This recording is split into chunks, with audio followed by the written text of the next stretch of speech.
नमस्कार बच्चों, स्वागत है आपका हमारे YouTube चैनल में। बच्चों, आज की इस क्लास में हम कक्षा 10वीं के लिए नोट्स एंड मेकिंग कैसे करते हैं, इन क्वेश्चन को कैसे हम सॉल्व करने वाले हैं, तो इसी पर मैंने आज आपकी क्लास लेके आया हूँ। तो यह क्लास आपके लिए बहुत ही महत्वपूर्ण होने वाली है, इसलिए इसे ध्यान से देखना है। सबसे पहले मैं आपको नोट्स मेकिंग और जो टाइटल लिखते हैं उसका कॉन्सेप्ट बताऊंगा कि आपको पेपर में लिखना कैसे है। फिर उसके पश्चात हम कुछ क्वेश्चन की प्रैक्टिस करने वाले हैं। तो इस क्लास को आपको ध्यान से देखना है। सबसे पहले हम चलते हैं बच्चों, कहां पर? इसकी अगली स्लाइड पर, जो कि क्या है, देखो यहां पर इसका मैं आपको एक गोल्डन फॉर्मेट बताने वाला हूं कि आप जब टाइटल और सब टाइटल या हेडिंग वेडिंग कैसे लिखोगे, इन सभी पॉइंटों पर डिस्कस करने वाला हूं। तो सबसे पहले बच्चों, आपको जो पैसेज रहता है आपका उसको अच्छे से पढ़ना है, और आपका जो टाइटल है ना, टाइटल उसको कैपिटल लेटर में लिखना है। कोशिश करना है कौन से लेटर में? कैपिटल लेटर में लिखना है ना। टाइटल हमेशा, अगर हमेशा कहां पर लिखो? टॉप पे लिखो। और टॉप में भी कैसे लिखना है? कैसे लिखना है? तो कैपिटल लेटर में लिखना है। ये सबसे मेन इसका पॉइंट है। आपको सबसे ऊपर मतलब टॉप पे लिखना है, और एकदम सेंटर में लिखना है, और कैपिटल लेटर में लिखना है। ये सबसे पहला पॉइंट हो गया। फिर इसके बाद में हेडिंग जो रहती है, हेडिंग, तो हेडिंग आपको कहां पर बनाना है? तो ये जो लाइन खींची रहती है ना आपकी, जो आप लाइन खींचोगे या जो खींची रहती है, जिसको इंडेंटेशन बोलते हैं ना, इंडेंट बोलते हैं, तो वहां पर आप जब मार्किंग करोगे तो फर्स्ट पॉइंट दिया, तो यहां पर आपकी मेन हेडिंग होगी। क्या होगी? Main heading. फिर इसी से थोड़ा सा आपको यहां पर गैप छोड़ना है। फिर इसके बाद में आपने उसकी सब हेडिंग बनाना, जैसे 1.1, 1.2, 1.3 ऐसे करके।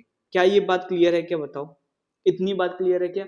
आपको गैप का इसमें क्या ध्यान रखना है? सबसे पहले आपको क्या लिखना है? टाइटल लिखना है। वो भी कहां पर लिखना है? एकदम टाइटल टॉप पे होना चाहिए और सेंटर में होना चाहिए। और कैसे? कैपिटल लेटर में लिखना है।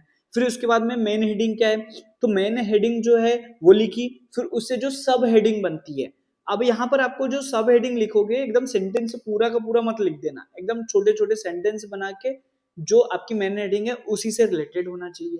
क्या ये बात क्लियर है क्या? फिर ऐसे ही हमने दूसरी क्या बनाई?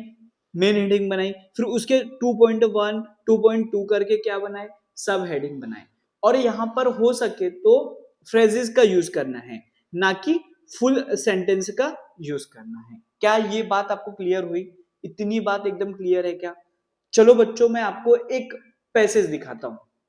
इसको आपको बहुत ही ध्यान से पहले पढ़ना है, इसकी सेंट्रल थीम को आपको ढूंढना है। ठीक है? तो पैसेज क्या है?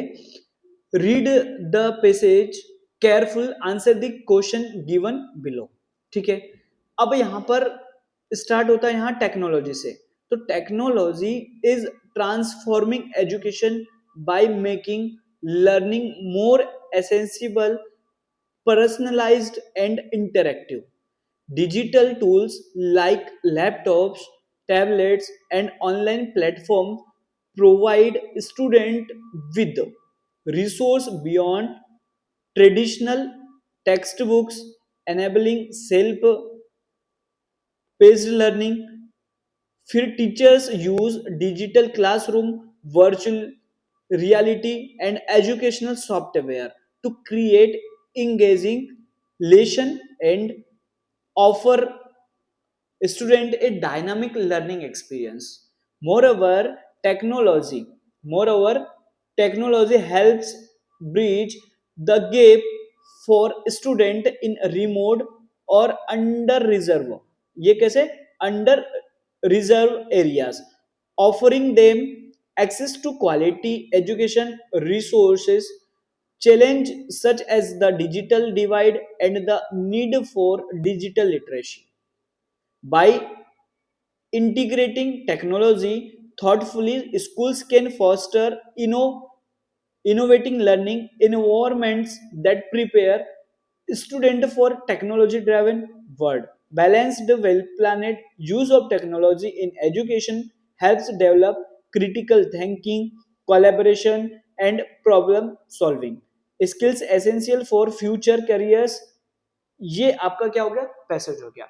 अब यहां पर आपको क्या क्वेश्चन पूछा गया है कि make notes based on the above passage और give a suitable title to. मतलब दो प्रश्न यहाँ पे पूछे गए, एक तो हमें टाइटल लिखना है और इसके नोट्स बनाना है।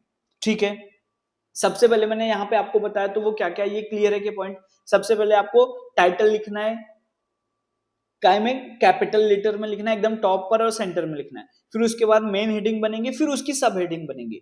तो मेन हेडिंग जहां पे लिखोगे, सब हेडिंग में उसमें नीचे थोड़ा सा क्या होना चाहिए, गैप होना चाहिए। चलो अब यहां पर देखो मैंने इसको बनाया है, ध्यान से देखना। अब यहां पर ये जो आपका पैसेज था वो काय पर, मतलब किस चीज पर बेस्ड था, तो ये बेस्ड था बेटा टेक्नोलॉजी इन एजुकेशन। मतलब एजुकेशन में टेक्नोलॉजी का क्या उपयोग है इस चीज पर, मतलब इसका क्या रोल है, इस चीज पर हम डिस्कस करने वाले हैं। तो यहां पर मेनली आपने जब ये पैसेज को पढ़ा तो यहां पर आपको थोड़ा सा ट्रांसलेशन जैसा मतलब फील आना चाहिए कि भाई हाँ इसका मतलब ये है।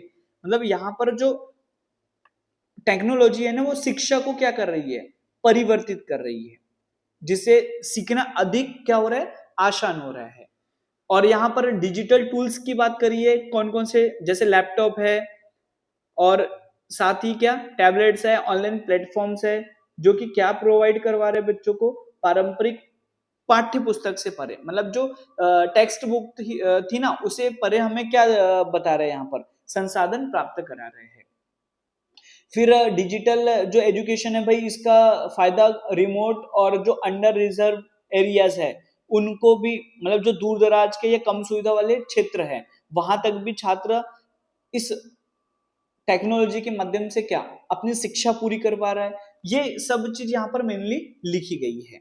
ठीक है बच्चों, तो अब देखो हम यहाँ पर सबसे पहले हमने बीच में एकदम सेंटर में टॉप में क्या लिखा, अपना टाइटल लिखा। क्या लिखा बेटा, टाइटल।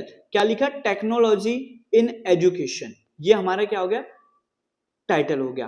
फिर सबसे पहले मैंने पॉइंट बनाया, मतलब जो हमारी मेन हेडिंग है, रोल ऑफ टेक्नोलॉजी। देखो टेक्नोलॉजी यहाँ पे पूरा वर्ड नहीं लिख के आप टेक और फिर ऐसे डॉट भी लगा सकते हो, इससे कोई भी फर्क नहीं पड़ेगा, मतलब इसमें कोई भी आपकी गलती नहीं मानी जाएगी। ठीक है बच्चों, तो रोल ऑफ टेक्नोलॉजी, तो टेक्नोलॉजी का रोल क्या है। फिर देखो यहाँ पे 1 है, 1.1 में मैंने देखो यहाँ पर कुछ गैप छोड़ा है, यहाँ पर देखो ये, इसको देखो ध्यान से, 1.1, तो making learning accessible and interactive. भाई अपन क्या, मतलब इसका मतलब क्या है कि जो सीखने का, मतलब टेक्नोलॉजी का रोल क्या है यहाँ पर, तो सीखने को सुलभ और कैसा बनाना है, सबके लिए एक्सेसिबल बनाना है, मतलब सबके लिए सुलभ बनाना है, इंटरेक्टिव बनाना है। ये बात हुई क्या। फिर यहां पर मैंने सेकंड 1.2 एनेबल से पेज्ड लर्निंग, मतलब यहां पर आप तो सोच रहे होंगे ना कि यहां पर हम पूरा का पूरा सेंटेंस लिख दे कि bye making learning more accessible, personalised and interactive, इतना ऐसा ऐसा नहीं लिखना, पूरा पूरा नहीं लिखना आपको। देखो मैंने यहाँ पे क्या लिखा है, एनेबल सेल्फ बेस्ड लर्निंग, और ऊपर क्या लिखा है, making learning accessible and interactive. ये मेरा पहला पॉइंट था, मतलब जो मेन हेडिंग थी उसके मैंने 2 पॉइंट बना दिए। ठीक ऐसा ही मैं अब यहाँ पर देखो मैंने अब क्या लिया, दूसरी हेडिंग ली। भाई दूसरी हेडिंग में मैंने क्या लिया, डिजिटल टूल्स लिए। भाई डिजिटल टूल्स कौन कौन से हो गए, तो यहाँ पर देखो डिजिटल टूल्स की बात करी थी कि लैपटॉप है, टैबलेट्स है और ऑनलाइन प्लेटफॉर्म्स है। और साथ ही ये जो टेक्नोलॉजी है इसमें एजुकेशन सॉफ्टवेयर का भी क्या हो रहा है, यूज हो रहा है। क्या ये इतनी बात क्लियर है कि आपको। फिर अब ये जो टेक्नोलॉजी है इससे रिलेटेड कुछ बेनिफिट्स है या लाभ या कुछ चुनौतियां, चैलेंजेस है, वो उनकी भी बात कर लेते हैं हम। जैसे कि अब ये 3 लिखा, बेनिफिट्स एंड चैलेंज लिखा। फिर देखो 3.1 दिया मैंने, ब्रिजेस गेप इन रिमोट एरिया, मतलब जो दूर दराज के जो क्षेत्र है उसमें उनके जो अंतर है ना उसको कम करना है हमें, मतलब ये जो पढ़ाई का जो अंतर है इसको कम करना है। जैसे टेक्नोलॉजी का यूज करना वो सीख जाएंगे तो उनको क्या होगा, वो भाई ऑनलाइन स्टडी जैसे शहर में नहीं हो पा रही, दूर दराज गांव है, तो आजकल इंटरनेट तो सब दूर उपलब्ध है, तो वहां पर क्या हो जाएगा भाई, टेक्नोलॉजी के माध्यम से वो लोग वहां पर भी पढ़ाई कर पाएंगे। ठीक है क्या, ये बात क्लियर है क्या। फिर चैलेंज डिजिटल डिवाइड में, भाई चुनौती चुनौती तो आएगी डिजिटल विभाजन में, ये बात तो सही है। और हमें क्या करना है, नीड फॉर डिजिटल लिटरेसी, मतलब डिजिटल साक्षरता की आवश्यकता भी हमें पड़ेगी, मतलब उन्हें हमें सिखाना पड़ेगा कि भाई डिजिटल जो टेक्नोलॉजी है इसका यूज कैसे करना है। तो डिजिटल लिटरेसी भी यहाँ पर इंपॉर्टेंट पॉइंट है। तो देखो यहाँ पर हमें क्या करना है, सबसे पहला मेन पॉइंट है कि जो हमारे ये जो पॉइंट बनेंगे वो उसको शॉर्ट में लिखना है, ना कि ऐसा पूरा का पूरा सेंटेंस लिख देना है। एकदम उसके कुछ पॉइंट्स को निकालो। पहले सबसे पहले आप टाइटल लिखना है, टाइटल आपको कैपिटल लेटर में लिखना है मेनली। फिर उसके बाद में आपने मेन हेडिंग डालना है, फिर मेन हेडिंग के बाद में सब हेडिंग आपकी स्टार्ट होगी। क्या ये बात क्लियर है क्या? चलो इसी के जैसे एक क्वेश्चन यहाँ पे ये रीड करो। ये क्या लिखा है कि garbage is a great environmental hazard, it comes from various sources, used paper, tiffin packing, plastic bags, ice creams, wrappers, bottle caps, fallen leaves from trees and many more। देखो यहाँ पर ये आप पैसेज पूरा अच्छे ध्यान से पढ़ना, ठीक है। मैं आपको इसके कैसे हेडिंग और वो लिखना है वो चीज मैं आपको बता रहा हूँ। क्या ये पैसेज आप पढ़ पाओगे? पहले इसको अच्छे से आराम से पॉज करके पढ़ना, फिर उसके बाद में आपने खुद एक बार वो टाइटल और वो सोचना, उसके बाद में इस लेक्चर को आगे कंटिन्यू करना। देखो मैंने क्या यहाँ पे बनाया है। तो मेरा यहाँ पर जो मेनली जो टाइटल है वो मैंने क्या बनाया है कि हैजार्ड्स ऑफ गार्बेज, और साथ में मैनेजमेंट। भाई गार्बेज जो कूड़ादान है उसका मैनेजमेंट कैसे करना है, इन चीजों को मैंने यहाँ पे हाईलाइट किया, मैंने हैजार्ड्स ऑफ गार्बेज और साथ में मैनेजमेंट को, ठीक है। सबसे पहले हमें क्या करना है भाई, टाइटल लिखना है। तो टाइटल हमने ये लिख लिया कैपिटल लेटर में। फिर उसके बाद में भाई क्या है, इसकी सबसे मेन हेडिंग है सोर्सेस ऑफ गार्बेज, मतलब गार्बेज के जो सोर्स है, मतलब लिस्ट को सब पॉइंट्स में क्या करना है, तोड़ना हमें यहाँ पर सीखना है। जैसे सोर्स ऑफ गार्बेज, भाई गार्बेज के सोर्स क्या क्या है, तो भाई हमें पता है कि पेपर है, टिफिन पैकिंग है और प्लास्टिक है। तो ये 1.1 में दे दिया। फिर 1.2 में हमने फॉलन लीव्स और व्रैपर्स, ये इनके क्या सोर्स ऑफ गार्बेज में दे दिए। फिर 2 जो मेन हेडिंग है वो डाली इफेक्ट्स, भाई इसके क्या प्रभाव पड़ेंगे। तो मेक प्रीवियसली अगली, और 2.2 देखो ब्रीड्स डिसीज, भाई इसमें जो बीमारियां वगैरह जिसका भी वर्णन करना था वो हमने कर दिया कि मैक्स प्रीमाइसिस अगली और ब्रीड्स डिसीज, ठीक है। फिर थर्ड क्या है, डिस्पोजल मेथड, भाई इसको अब हमें क्या, इसको क्या डिस्पोजल करना है, मतलब अब इसको रिसाइकलिंग करना है, इसको कैसे हम कंपोजिंग करेंगे वो चीज। तो हमने सबसे पहला इसका 3.1 का सब हेडिंग बनाया भाई रिसाइकलिंग। तो पेपर, ग्लास और मेटल को क्या करेंगे हम, रिसाइकलिंग करेंगे। फिर 3.2 जंक डीलर। फिर 3.3 composting for organic matter, composting करेंगे क्या, फॉर ऑर्गेनिक मैटर। तो ये बात, इसके कुछ हमने इंपोर्टेंट क्या निकाल लिए, पॉइंट्स निकाल लिए, मतलब मेन हेडिंग बनाई फिर उसके सब हेडिंग्स क्रिएट कर दी। क्या ये बात क्लियर है? ऐसे ही देखो ये वाला एक और पढ़ो कि games and sports are an important part of education, they help in the develop of the physique and mind of the student. A sound body possesses a sound mind. If we are weak and sick, we cannot have fertile brain. Games and sports keep us healthy। तो ये passage को आपको एकदम proper धीरे धीरे पढ़ना है। फिर क्वेश्चन सबके सेम आएंगे भाई, अपन को क्या इसके अगर जरूरत, यहाँ पर देखो एब्रीविएशन इफ नीडेड, अगर हमें जरूरत पड़ी एब्रीविएशन की लिखने की तो वो भी हम लिख सकते हैं। हमें टाइटल लिखना है और नोट्स मेकिंग करना है। तो देखो इसका आंसर कैसे लिखेंगे भाई, importance of games and sports. भाई हमारी सबसे मेन तो हेडिंग यही रहेगी ना कि क्या, importance of games and sports, ये हमारी मेन हेडिंग हो गई। फिर यहाँ पर जैसे कुछ इंपोर्टेंट ये जो पैसेज था इसमें कुछ इंपोर्टेंट क्या थी, लाइन्स थी, तो उनको थोड़ा ध्यान रख के हमें कवर करना है। एब्रिविएशन का मतलब ये यहाँ पे जैसे देखो EDI, मतलब ED डॉट लिख दिया, मतलब एजुकेशन को, वैल्यू इन एजुकेशन। भाई स्पोर्ट्स का, ये जो गेम्स का है वो वैल्यू एजुकेशन में कैसा है, तो वो चीज। तो देखो ED डॉट करके लिख दिया ना मैं, तो एब्रिविएशन में मैं लास्ट में बता सकता हूँ ED डॉट, फिर उसको इक्वल्स टू मैं एजुकेशन लिख दूंगा, TECH डॉट लिखूंगा तो टेक्नोलॉजी लिख दूंगा, ये एब्रिविएशन होता है। ओके बच्चों, देखो ध्यान से देखना, वैल्यू इन एजुकेशन, ये मेरा क्या हो गया, मेन हेडिंग हो गया। फिर इसका 1.1 मैंने बनाया कि sound body has sound mind, मतलब इंपॉर्टेंट जो लाइन है ना उनको तो मिस करने नहीं है, उनको आपको लेके रखना है, मतलब लिखना है यहाँ पर। फिर 1.2 बनाया कि keeps us active and smart. भाई वैल्यू एजुकेशन में जो गेम्स है स्पोर्ट्स है उसकी वैल्यू क्या है, तो ये मैं बता रहा हूँ।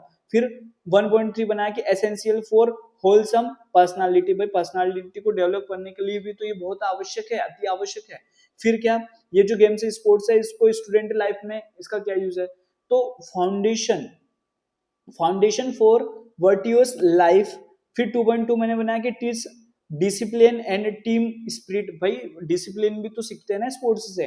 फिर ये DEV मेंटल आउटलुक, तो DEV मतलब डेवलपमेंट मेंटल आउटलुक। यहाँ पे DEV डॉट लिखा है ना, तो ये DEV डेवलपमेंट को वो कर रहा है, मतलब एक्सप्लेन, वो DEV डेवलपमेंट को प्रेजेंट कर रहा है यहाँ पर। क्या ये बात क्लियर है क्या? Importance of games and sports, इसका वो मेन टाइटल हो गया, और ये मैंने उसके क्या बना दिए, पॉइंट्स बना दिए। पहले मेन हेडिंग लिखी, फिर थोड़ा सा गैप दिया नीचे, फिर सब हेडिंग लिख दी। क्या ये बात क्लियर है क्या? ऐसा एक और देख लो भाई, ये देखो, इसको थोड़ा सा आप खुद स्वयं पढ़ना बेटा। फिर उसके बाद में मैं आपको सीधे डायरेक्टली आंसर पे लेके जा रहा हूँ कि इसके आंसर क्या क्या बनाने हैं। और जहां पे ईयर्स वगैरह की बात हो ना, तो उसको तो हाईलाइट पॉइंट में आपको लिखना है, सब हेडिंग में उसका यूज करना ही है। ओके, तो चलो मैं आपको, आपने क्या ये सेंटेंस पढ़ लिया पूरा, ये पैसेज को पढ़ लिया क्या, यहाँ पर जितना है, ठीक है, पढ़ लिया होगा उम्मीद है। ठीक है, अब देखो यहाँ पर जो मेन हमारा टाइटल है वो क्या बन गया बच्चों, वहां पर जो बात करी गई है उस पैसेज में वो फॉरेस्ट ऑफ हिमालय, मतलब हिमालय के जो जंगल है ना उसकी बात करी गई है, तो इसकी ये हमने क्या बना ली, हेडिंग बना ली। अब भाई ये जो फॉरेस्ट ऑफ हिमालयस है इसका इकोनॉमिक रोल क्या है, तो भाई मैंने सबसे पहले 1 पॉइंट इसमें मैंने इकोनॉमिक रोल की बात कर ली, मतलब इस ये मेरी क्या मेन हेडिंग हो गई। फिर सब हेडिंग में 1.1 बनाया फाउंडेशन ऑफ हिल इकोनॉमी, ये फाउंडेशन है क्या हिल इकोनॉमी का। फिर 1.2 तो प्रोवाइडेड फूडर फ्यूल और फ्रूट्स, भाई हमें क्या क्या प्रोवाइड करते हैं वो चीज हमने बता दी यहाँ पे। फिर 2 सेकेंड पॉइंट है इकोलॉजिकल रोल क्या है भाई, तो 2.1 लिखा ब्रेक्स सेशनेबल रेनफॉल। फिर 2.2 क्रिएट्स पेरिनियल स्ट्रीम्स, ये इसका सेकेंड पॉइंट हो गया। मतलब इकोलॉजिकल रोल में मैंने ये 2 पॉइंट को ब्रीफली समझा दिया। ठीक है भाई, फिर तीसरा है डिस्ट्रक्शन एंड हिस्ट्री, भाई इसकी क्या इतिहास क्या रहा है, तो भाई 3.1 में मैंने बता दिया कि एक्सप्लॉइट फॉर रैली टिम्बर। देखो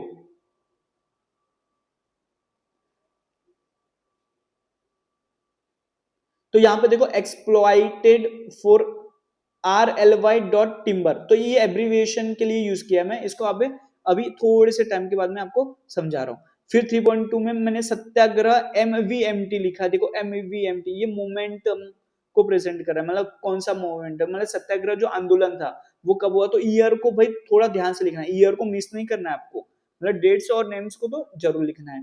फिर 3.3 people of Tehri Garhwal protested, भाई किसके द्वारा प्रोटेस्ट किया जा रहा था, तो जो टिहरी के घड़वाल थे उनके द्वारा ये प्रोटेस्ट किया जा रहा था। तो ये इसका मेन मतलब हमने पैसेज पढ़ा, पैसेज की सबसे पहले main central idea central theme को समझा, उसके बाद में हमने सबसे पहले टाइटल लिखा, फिर हेडिंग बनाई मतलब मेन हेडिंग बनाई, फिर थोड़ा सा नीचे गैप दिया, फिर उसकी सब हेडिंग बनाई।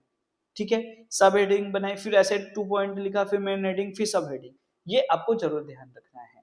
और डेट्स और नेम आए तो उनको तो जरूर ये मेंशन करना है आपको। ठीक है क्या बच्चों, क्या ये बात क्लियर है क्या, इतना समझ में आया क्या?